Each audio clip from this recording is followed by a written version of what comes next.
श्री सूजी महाराज कहते हैं कि ऋषिवरों, राजा जनमेजय ने पूछा कि भगवान, बहुत से युगों का समय बीत जाने पर भी रेवती और कुकुदी रेवत को बुढ़ापा ब्रह्मलोक में क्यों नहीं आया? शर्याथी के प्रपोत्र रेवत मेरु पर्वत पर चले गए, तब उनकी संतान आज तक पृथ्वी पर कैसे वर्तमान है? इस बात को मैं यथार्थ रीति से सुनना चाहता हूँ। वैशंपायन जी कहते हैं कि हे राजन, ब्रह्मलोक में मृत्यु, भूख, प्यास, बुढ़ापा नहीं होते। वह ऋतु चक्र भी अपना प्रभाव नहीं दिखाता है। वह सदा एक सी दशा रहती है। जब रेवत ब्रह्मलोक को चले गए, यज्ञ के राक्षसों ने कुछ स्त्री को नष्ट भ्रष्ट कर दिया। धर्मात्मा महात्मा रेवत के 100 भाई थे।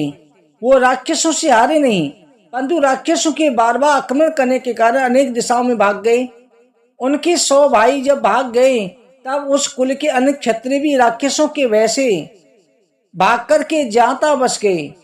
हे राजन, उनका बड़ा भारी वंश जहाँ तहाँ फैल गया।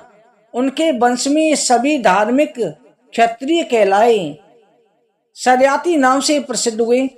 कुरुश्रेष्ठ, कुरुनंदन, ये सब क्षत्रिय चारों ओर से पर्वतों के कंदराओं में प्रवेश हो गए।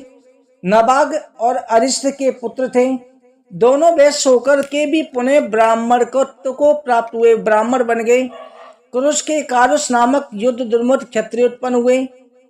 मनु के छठे पुत्र प्रांशु के प्रजापति नामक एक ही पुत्र उत्पन्न हुआ।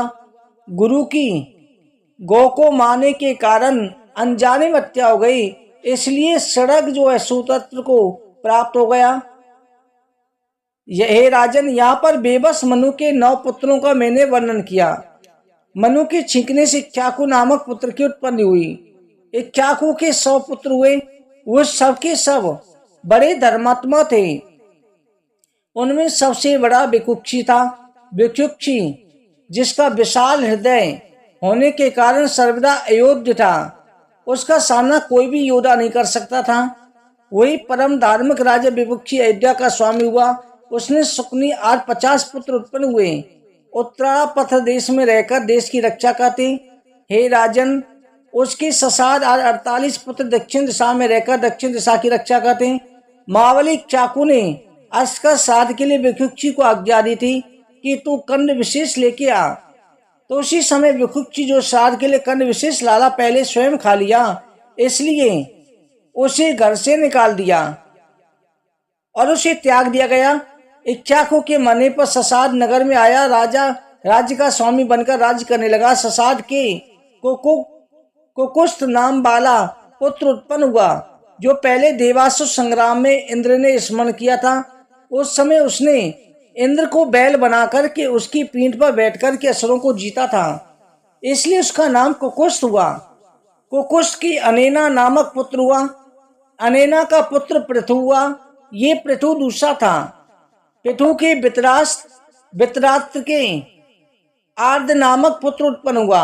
आर्द के युवनाश का पुत्र श्राव हुआ। सावस्त्र नाम धारण करके राज सिंहासन पर बैठा। उसी ने सावस्त्रीपुरी बसाई। सावस का पुत्र महायशस्वी वैद्रत हुआ। उसका परम धार्मिक राजा कुबलास हुआ। धुंधु नामक दैत्य को मारने कारण धुंधवान नाम से भी प्रसिद्ध हुआ। राजा जनमेजय ने पूछा, भगवान, धुंध के वध की कथा को आप मुझे सुनाइए, मैं सुनना चाहता हूँ। वैशंपायन जी कहने लगे, हे राजन, कुबलास के धनुधारी श्रेष्ठ 100 पुत्र थे। वह सभी समस्त विद्याओं में निपुण, बलवान और दुर्दम्भ थे। वो सभी धार्मिक पुत्र थे, यज्ञ करते थे। वैद्रथ ने अपने ज्येष्ठ पुत्र कुबलास को राज सिंहासन पर बिठाया और अपनी राजलक्ष्मी को पुत्र के अधीन करके राजा स्वयं वन में तपस्या करने चले गए। उस समय महर्षि उतंग ने उन्हें वन में जाने से रोका। उतंग ऋषि ने कहा, राजन, हमारी रक्षा करना आपका कर्तव्य है। आप पहले वही कीजिए, अन्यथा आप निश्चिंत होकर के तप नहीं कर सकते। राजन, जब आप जैसे महात्मा इस पृथ्वी की रक्षा करेंगे, तब इस पृथ्वी पर शांति होगी। आपका वन में जाना उचित नहीं है। हम देखते हैं यहाँ रहकर के प्रजा का पालन करने से आपको मान पुण्य होगा। वन में रहने से ऐसे पुण्य की प्राप्ति आपको नहीं हो सकती, ऐसा हमारा विचार है। प्राचीन काल में राजाओं ने प्रजा का पालन करके मान पुण्य प्राप्त किया है। वैसा पुण्य कहीं नहीं मिलता। राजा को प्रजा की रक्षा करनी चाहिए। आप प्रजा की रक्षा करें। मेरे आश्रम के निकट मेरु स्थल की समतल भूमि में बालू से भरा हुआ उज्जानक नामक समुद्र है। वहाँ एक विशालकाय महाबली राक्षस रहता है जो देवताओं के लिए अवध्य है। उस मान असुर मधु का राक्षस वो पुत्र है जिसका नाम धुंध है। वो पृथ्वी के भीतर बालू के भीतर छिपकर सोता है। संपूर्ण लोगों का संहार करने के लिए कठोर तपस्या कर रहा है। वो 1 वर्ष बीतने पर बड़े जोश से श्वास लेता है। उस समय पर्वत वनों से सारी पृथ्वी डोलने लगती हैं। उसके श्वास की वायु से बड़ी भारी धूलि उड़ती है जो सूर्य के मार्ग को ढक लेती है। साथ ही 1 सप्ताह तक भूकंप होता रहता है। उस समय पृथ्वी में चिंगारियां, अंगारे, अत्यंत दारुण धुएं निकलते हैं। इसलिए तात आप अपने आश्रम में सुखपूर्वक नहीं रह सकते और न ही मैं रह पाता हूँ। आप लोगों का हित करने के उस विशाल शरीर वाले दैत्य का संहार करें। आज उस असुर के मारे जाने पर देवता भी सुखी हो जाएंगे।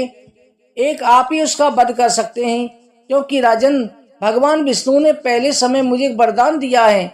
भगवान के वरदान के अनुसार जब अयोध्या के राजा महाबली भयंकर दानव का संहार करेंगे, अपने तेज को भगवान विष्णु उसमें भर देंगे। हे माँ तेजस्वी, धुंध को अल्प तेज वाला पुरुष 100 वर्ष में भी नहीं मार सकता। उसमें इतने अधिक बल है, देवताओं के लिए उसे दबाना कठिन है। महात्मा उतंग के वचनों को सुनकर के राजा ने अपना पुत्र कुबलास उनकी सेवा में दे दिया।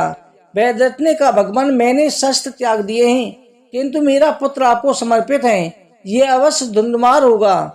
ये कहकर कि राजा जो है आज्ञा लेकर के स्वयं तपस्या करने चले गए।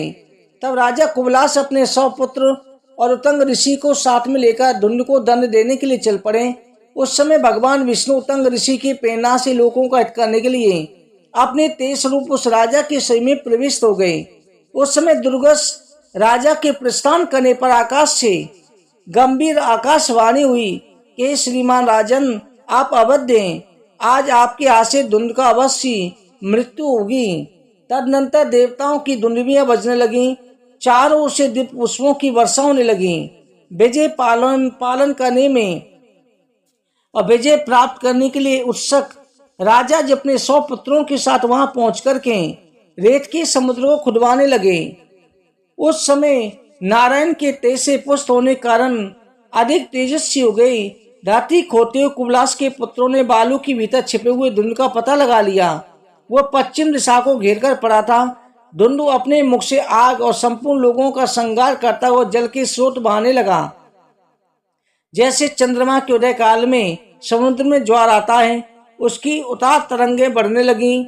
वहां धारा, लहर, कीचड़ से युक्त जल स्रोत वेग पूर्वक बढ़ने लगा।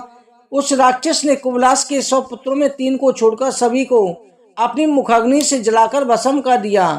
तब धुंध का संहार करने वाले राजन उस महाबली राक्षस के सामने पहुंचे। योगी नरेश ने योग के प्रभाव से जल में वेग को पी लिया और जल से अग्नि को शांत कर दिया। उस समय विशाल शरीर वाले जल राक्षस को बलपूर्वक मारकर राजा ने अपना काम पूर्ण करके उस मारे हुए राक्षस को उतंग ऋषि को दिखाया।